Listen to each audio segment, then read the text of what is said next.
আসসালামু আলাইকুম। আমরা প্রায় অনেকদিন যাবৎ হিস্ট্রি অফ ইংলিশ লিটারেচার নিয়ে আলোচনা করতেছিলাম। তো আজকে আমরা হিস্ট্রি অফ ইংলিশ লিটারেচারের দ্য নিউ ক্লাসিক্যাল এজ নিয়ে আলোচনা করব ইনশাআল্লাহ।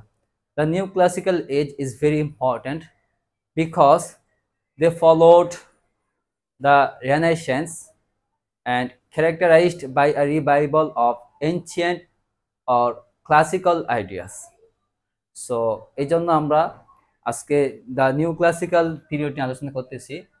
হ্যাঁ, তো এখানে আমাদেরকে লিখতে হবে দ্য নিউ ক্লাসিক্যাল এজ। তো এই এজের টাইম ফ্রেমটা হচ্ছে 1662 1798। ওকে, তো এটার টাইম ফ্রেম কত? 1662 1798। তো এই যে দ্য নিউ ক্লাসিক্যাল এজ, এখানে আমরা এটা সম্পর্কে একটু ইন্ট্রোডাকশন করার চেষ্টা করি। তো আমরা এখানে দেখতে পারি the new classical age particularly in English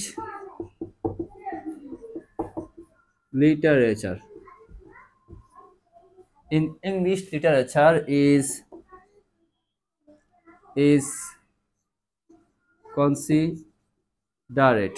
is considered অথবা is usually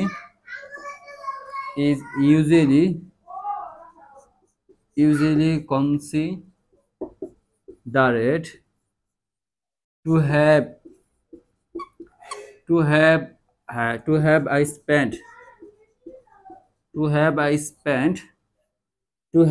spent from 1662 1785 or 1798। তো এখানে আমরা কি লিখলাম, এই যে পিরিয়ডটা দ্য নিউ ক্লাসিক্যাল এজ, এই এজটাকে particularly in English literature and culture,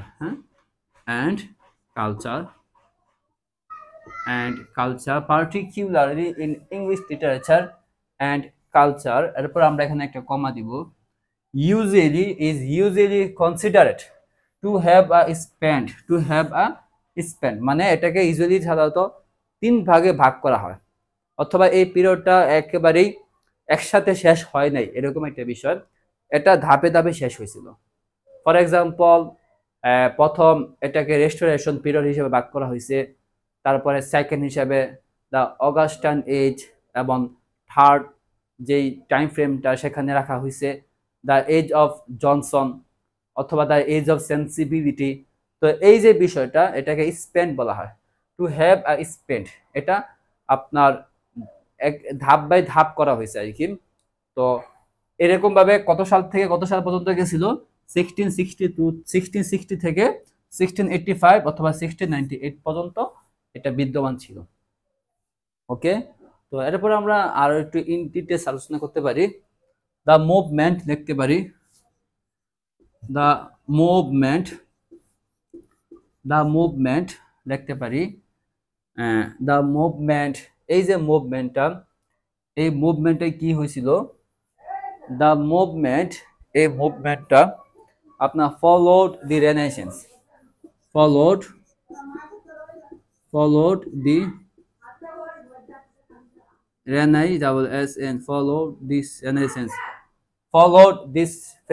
the Renaissance and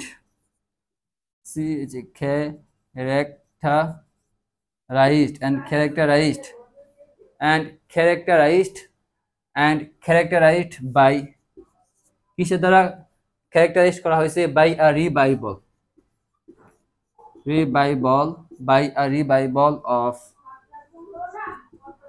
classical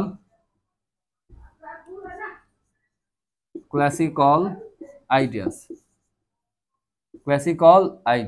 ওকে, তো এই যে পিরিয়ডটা, এই পিরিয়ডটাকে একটা মুভমেন্ট বলা হয়। তো এই যে মুভমেন্টটা ফলোড, অনুসরণ করতো, কাদেরকে অনুসরণ করতো, দি রেনেসাঁস পিরিয়ডটাকে অনুসরণ করতো। তো তো এই পিরিয়ডে অনুসরণ করার কারণে এবং characterized by a revival of classical ideas.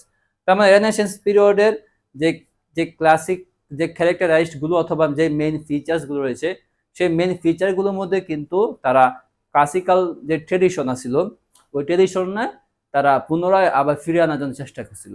তো এই যে বিষয়টা, এই সেম বিষয়টাই তারা ফলো করতো। কারা ফলো করতো? দ্য নিউ ক্লাসিক্যাল এই যে রাইটাররা ছিলেন তারা ফলো করতো। তো আমরা এখানে কি লিখলাম? The movement followed the Renaissance and characterized by a revival of classical ideas. Okay, তো এই যে ক্লাসিক্যাল আইডিয়াস, এই ক্লাসিক্যাল আইডিয়াসকে কি করা হয় with,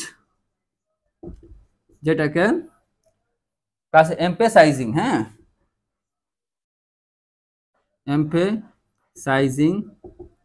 emphasizing the order, reason,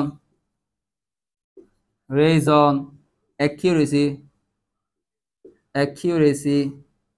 এরপরে আপনি লিখতে পারেন and accuracy and restraint, TRAINT, restraint।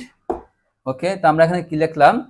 এই যে পিরিয়ডটা, এই যে মুভমেন্টটা, এই মুভমেন্টটা ফলো করতো রেনেসান্স পিরিয়ডকে এবং এটা ক্যারেক্টারাইজড করা হয়েছিল by a revival of classical ideas.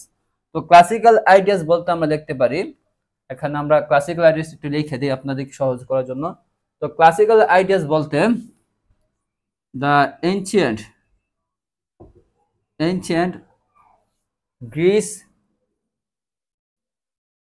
Greece and Rome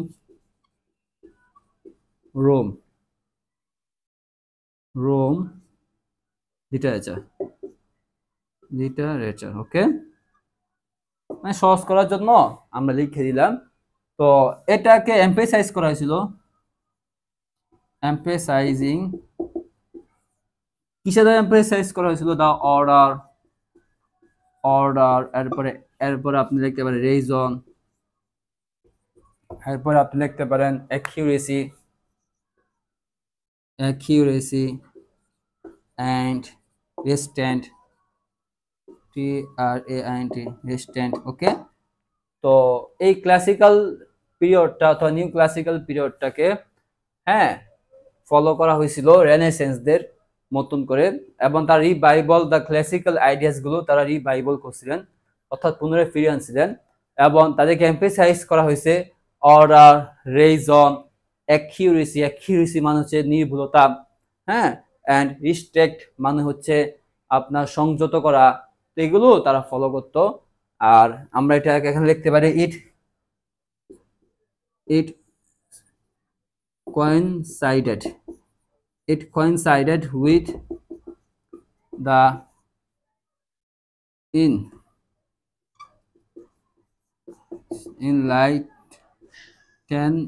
enlightenment, হ্যাঁ, with the enlightenment, যেটাকে বলা হয় দ্য এজ অফ অথবা দ্য এজ অফ রিজন। ওকে, তো এতটুকু আমরা কি করতে পারি? প্রথমে ইন্ট্রোডাকশন হিসাবে লিখতে পারি। এখন এই যে পিরিয়ডটা, এই পিরিয়ডটাকে কি করা হয়েছিল?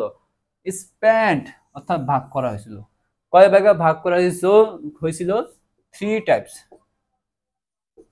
থ্রি টাইপস অথবা 3 টাইম ফ্রেম ভাগ করা যায়। এখন আমরা সেটা নিয়ে আলোচনা করব। তো আমরা এখানে কি লিখতে পারি? তো এখানে আমরা লিখতে পারি the most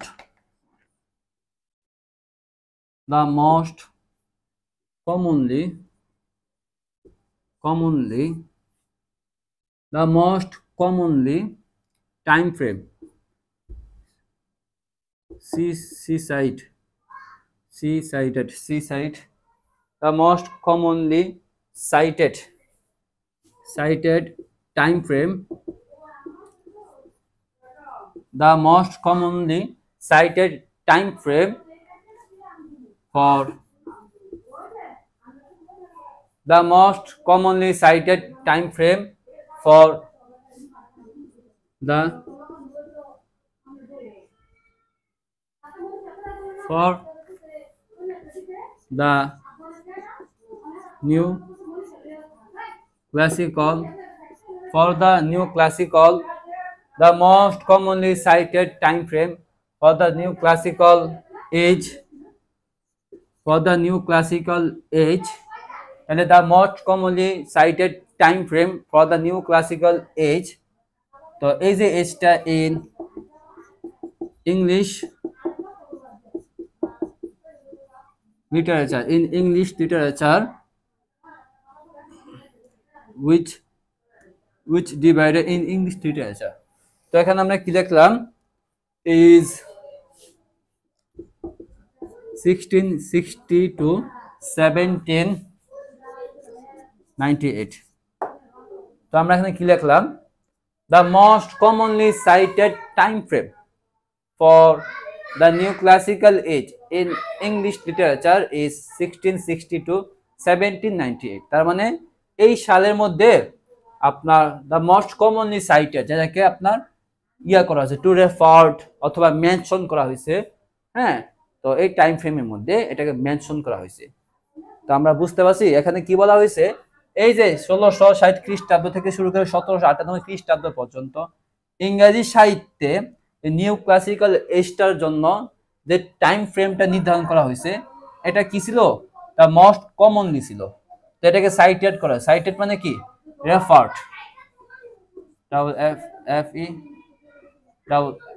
রেফার্ড টু, ওকে, অথবা মেনশন, ওকে, মেনশন করা হয়েছিল। তো এটা ছিল এটা টাইম ফ্রেম, তো এটা ছিল টাইম ফ্রেম। তো এখানে আমরা কি লিখবো, আচ্ছা উইচ, যেটাকে which typically divided into three district,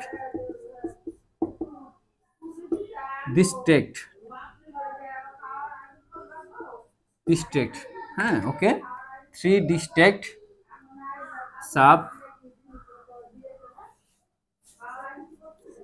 sub periods।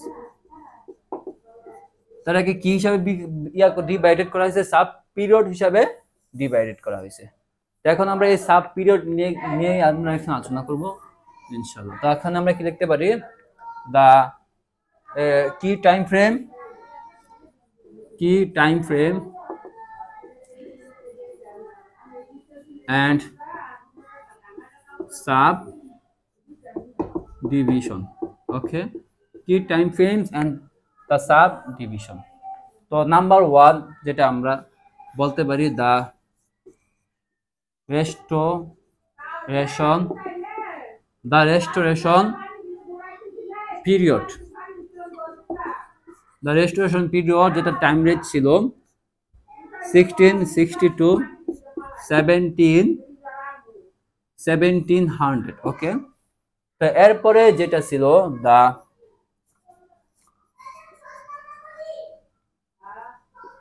Augustan age, এটা ছিল 1700 থেকে 1750 পর্যন্ত।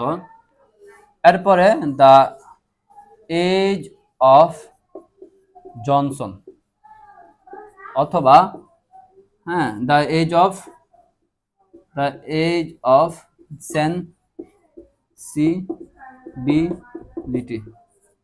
সেন্সিবিলিটি, তো এটা ছিল 1750 to 1798, ওকে। এখানে আমরা কি দেখলাম যে এই যে দ্য নিউ ক্লাসিক্যাল এজটা, দ্য নিউ ক্লাসিক্যাল এজটাকে 3 ভাগে ভাগ করা হয়েছিল। তো নাম্বার 1 যে পার্টটা সেটাকে বলা হয় দ্য রেস্টোরেশন পিরিয়ড, নাম্বার 2 এটাকে বলা হয় দ্য অগাস্টান এজ, নাম্বার 3 এটাকে বলা হয় দ্য এজ অফ জনসন অথবা দ্য এজ অফ সেন্সিবিলিটি। তো এখন আমরা এই 3টা টাইপ নিয়ে আমরা আলোচনা করব, 3টে পিরিয়ড নিয়ে। তো রেস্টোরেশন পিরিয়ড সম্পর্কে একটা ভিডিও আছে, আপনারা চাইলে দেখে নিতে পারেন। তো আজকে এই পর্যন্তই, পরবর্তীতে আপনাদের সাথে দেখা হবে এই দ্য অগাস্টান এজ নিয়ে ইনশাআল্লাহ। অনেক